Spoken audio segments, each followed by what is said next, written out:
வணக்கம். செய்திகளை உடனுக்குடன் தெரிந்து கொள்ள உண்மையின் குரலாய் உங்கள் சட்ட கவச இன்றைய விரைவு செய்திகள் வாசிப்பது உங்கள் Mansoor Ali.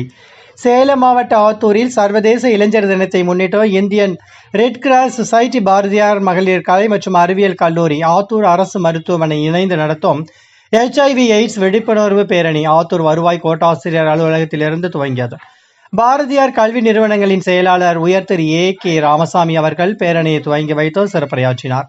Indian red cross society Attur கிளை சேர்மன் திரு ஜோசப் தனியத் அவர்கள் தலைமை வகித்தார். இதில் செயலாளர் திரு ஜான் சுந்தர்ராஜ், துணை சேர்மன் திரு ஹபீப் ஹுசேன், பொருளாளர் திரு அர்த்தநாரி மற்றும் KP மாதேஸ்வரன் மற்றும் பலர் கலந்து கொண்டனர். இத்துடன் இச்செய்தி அறிக்கை முடிவடைந்தன. மீண்டும் அடுத்த செய்தியில் சந்திப்போம். அதுவரை சட்ட கவச இணையதளத்துடன் இணைந்திருங்கள். வணக்கம்.